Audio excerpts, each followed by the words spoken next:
Faire. Europe 1. Culture Média sur Europe 1 avec Thomas. Il est votre invité. Thomas, vous recevez ce matin Florent Dumont, directeur adjoint des programmes de France Télévisions. Oui, pour détailler la nouvelle grille des programmes du groupe. Et alors, l'un de vos plus grands défis cette saison à France Télé, c'est, vous l'avez dit tout à l'heure, la couverture des JO, des Jeux Olympiques. La dernière fois que Paris a accueilli les JO, c'était en 1924. Il y a littéralement un siècle, France Télé n'existait pas. Michel Drucker non plus, je crois. Mais vous avez quand même décidé de lui offrir un talk quotidien aux côtés de Léa Salamé. Ce sera sur France 2, c'est ça, chaque soir en direct? Oui, alors ça va être évidemment un très très grand dispositif, cette couverture des Jeux Olympiques et des Jeux Paralympiques. On y tient, parce qu'on démarre le 26 juillet avec la cérémonie d'ouverture des Jeux Olympiques et on va jusqu'au 8 septembre et une couverture sans précédent de ces Jeux Paralympiques. Et effectivement, Michel Drucker, alors, il était là en 1964 à Tokyo, sur les Jeux, c'était il y a 60 ans, c'était ses tout débuts à la télévision.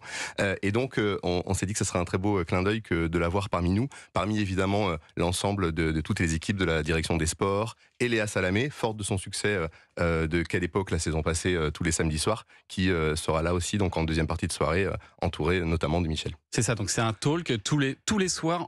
Ce sera en direct ou pas? Ça sera, oui, parce que il faudra évidemment rebondir sur l'actualité des JO, des Jeux Olympiques, voilà, donc ça sera évidemment en direct au moment de la diffusion. Alors vous annoncez aussi un nouveau magazine présenté par Hugo Clément, Nos grandes décisions, présenté tout simplement comme l'émission qui peut changer votre destin. C'est assez ambitieux. C'est quoi? C'est les téléspectateurs qui vont aider une personne à prendre une décision dans sa vie, c'est ça? Oui, c'est ça. Ce sont des personnes qui ont des grandes décisions à prendre devant eux, qu'elles peuvent être professionnelles, personnelles. Par exemple, changer de métier, par exemple. Et donc, c'est quelqu'un qui a devant lui deux possibilités, devant lui ou devant elle, évidemment, et donc qui va s'entourer de témoignages de personnes qui ont déjà vécu des expériences et d'une interactivité également avec le public, pour s'alimenter, prendre des conseils et voir si cela influe sur sa décision ou pas. Donc, c'est le public qui va voter? C'est le public aura une interactivité dans cette émission-là, mais aussi des témoins sur le plateau qui ont vécu des situations. Il me semble que c'est produit par Thierry Ardisson, il nous en a parlé cet été dans le Club de l'Étoile. Absolument. C'est son idée? À l'initiative de ce programme avec Régis Roda, aussi le producteur de Quelle époque. Est-ce que d'ailleurs son programme Hôtel du Temps, tant qu'on en parle de Thierry Ardisson, est-ce qu'il reviendra à l'antenne ou pas? Non. Non, enfin on a une émission. Il reste un numéro. Il reste l'émission avec Jean Gabin qu'on diffusera évidemment, mais il n'y aura pas ensuite après cette émission-là de nouveaux numéros après les audiences quand même relativement décevantes des deux premières émissions. Vous annoncez en revanche une nouvelle émission Conso, ça manquait depuis l'arrêt de cette excellente émission La Quotidienne sur France 5. Ça s'appelle Ça vaut le coup, c'est présenté par Faustine Bollard avec une petite bande autour d'elle. Est-ce qu'on sait la case déjà? On sera sur l'après-midi du week-end. On est en train de travailler sur la case précisément sur France 2. Faustine, elle a ce lien très fort avec les téléspectateurs au quotidien dans Ça commence aujourd'hui. Et là, l'idée, c'est aussi, c'est pour ça que je vous parlais de proximité tout à l'heure dans les mots-clés de cette rentrée, c'est de vraiment être au plus près de nos publics et échanger avec eux et prendre leurs conseils. Et donc, Faustine sera à la tête d'une bande pour donner des bons plans, des conseils aux consos, notamment en s'appuyant sur les expériences des Français. Vous dites proximité, vous dites aussi humour, pour cette rentrée, j'ai l'impression sur France Télé, vous voulez mettre beaucoup plus d'humour sur l'antenne, ça en manquait un peu? Alors on a de l'humour, on a l'excellent Jean-Luc Lemoyne, mon animateur préféré bien sûr, sur nos antennes tous les samedis avec Samedi d'en rire qui fonctionne très très bien.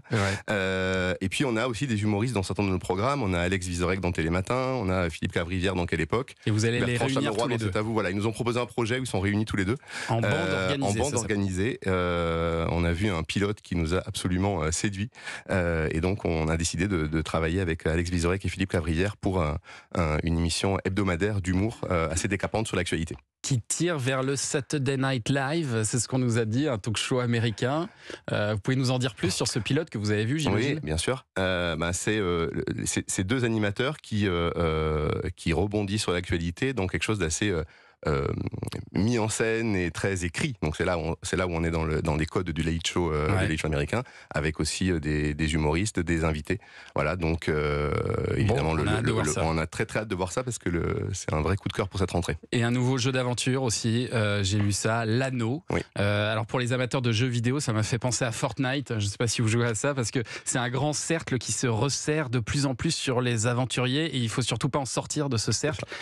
C'est pour l'été ou on pourra le voir avant? On est en train de travailler. C'est vrai que c'est fort de l'expérience de Fort Boyard et la carte au trésor qui après notamment plus de 30 ans pour Fort Boyard et plusieurs années pour la carte au trésor dans sa nouvelle mouture avec Cyril Ferraud et Fort Boyard avec Olivier Mine. Les jeux d'aventure continuent à fonctionner très très bien. Les deux ont fait des étés records. Donc c'est un sillon que l'on veut creuser. C'est une création française sur laquelle on est en train de travailler. Évidemment, c'est un dispositif important. Avec un public classique ou ça sera des célébrités qui seront au milieu de l'anneau? Parce que Fort Boyard, maintenant, c'est des célébrités qui participent. Ouais, là, on sera, comme je vous le disais, sur la proximité avec nos publics, on sera plutôt avec des candidats classiques, lambda. Voilà. Et qui va le présenter? Ça, je suis pas encore en capacité de vous le dire, on n'a pas pris la décision. Mais on doit travailler, c'est pas pour tout de suite à l'antenne. D'accord, très bien. L'avantage de la fiction, c'est qu'il n'y a pas de mercato. On peut être sur plusieurs chaînes à la fois. Et j'ai vu que Audrey Fleurot, qui cartonne avec HPI, sera aussi sur France 2 dans Infiltré, une série en 6 épisodes où elle jouera une chimiste dans la police cette fois-ci. C'est un rôle un peu allumé comme celui d'HPI ou c'est plus sobre? On est sur un thriller, donc elle va s'infiltrer dans le milieu de la drogue. Donc on est quand même sur un thriller très tendu qui sera une des séries événements des prochaines semaines. Voilà. Audrey Fleurot qui a été un personnage d'un village français par exemple sur France 3 pendant plusieurs saisons. C'était un des personnages centraux de Et c'est vrai que j'imagine que la fiction aura encore beaucoup de poids cette saison sur France Télé parce que c'est ce qui fonctionne le mieux en ce moment. On a beaucoup de séries. Vous parliez de Filles du Feu qu'on a lancé hier soir. On aura Sambre de Jean-Xavier Delestrade. On aura Cœur Noir sur des forces armées en Irak. Voilà, on a des choses très différentes, des téléfilms sociétaux, une comédie romantique la semaine prochaine, Le Premier Venu. Donc, et puis évidemment des personnages très forts que les publics ont plaisir à retrouver. Donc on a un très très beau line-up de fiction. Capitaine Marlowe par exemple. Bien sûr, on a hâte de voir tout ça. Je vous garde encore quelques minutes avec nous, Florent Dumont. La suite devrait vous intéresser. Oui, bientôt 9h30 sur Europe 1. C'est l'heure du journal des médias. Dans un instant avec Julien Pichenet. À tout de suite.